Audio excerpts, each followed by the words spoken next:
Kakaibang lamang dagat nga pala mga idol ang ginawa naming chicharon. Ay grabe, talaga namang napaka-crispy mga idol kapag piniprito. Umagay nga rin ito mga idol nung ipinardner ko nga sa kape at sa kamuting kahoy. Saktong mag-aalas 6 ng gabi mga idol nang umalis nga ako sa bahay. Bali apat nga sana kami mga idol na pupunta nga ng dagat. Ang kaso yung isa hindi nga natuloy. Nasa gilid pa lang kami ng dagat mga idol pero grabe tanaw na agad yung mga ilaw sa gilid ng dagat. At napakaswerte nga namin mga idol kasi napakaganda nga talaga ng panahon. Share ko lang sa inyo mga idol. Dati nga palang ginagamit namin sa pagsusulo ay mga serilya. Kundi kaya ay mga tuyong dahon ng nyug nga pala mga idol ang ginagamit namin habang naglalakad nga pala kami mga idol ay may nakita nga agad kaming taroko. Sa inyo pong probinsya mga idol, ano po bang tawag nyo dito? At sa mga nagtatanong pala kung meron nito sa araw. Yes po mga idol, meron din ito sa araw. Yan kaso hindi nga lang malalaki. Medyo mahirap nga lang ito mga idol kapag kinukuha pero mas madali kapag binibigla.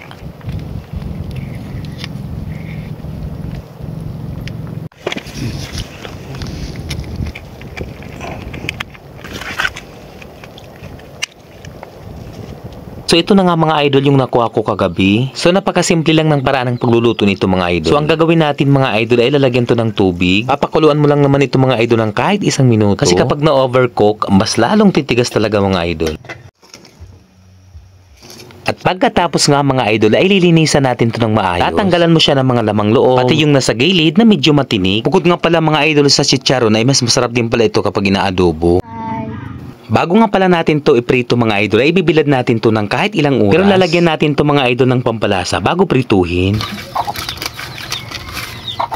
Nasa inyo naman mga idol kung ilang araw yung pagbibilad nyo sa taroko. Para makumpleto nga ang merienda mga idol ay nagluto nga po pala ako ng kamuting kahoy. So gagataan na naman natin ito mga idol. Lalagyan ng dahon ng dulaw para mas maging mabango. Sigurado ako may ganitong dahon din kayo sa inyong probinsya mga idol. Ewan ko lang kung anong tawag nyo dito.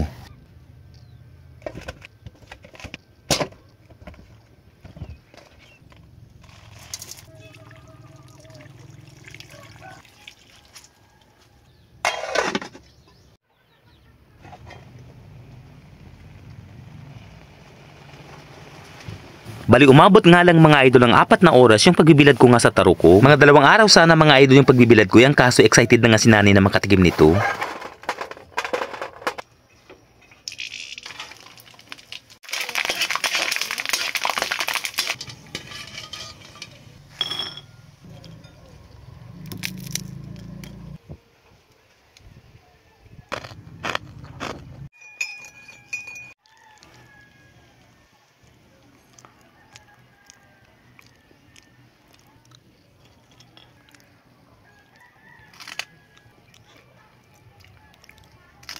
Maragumok.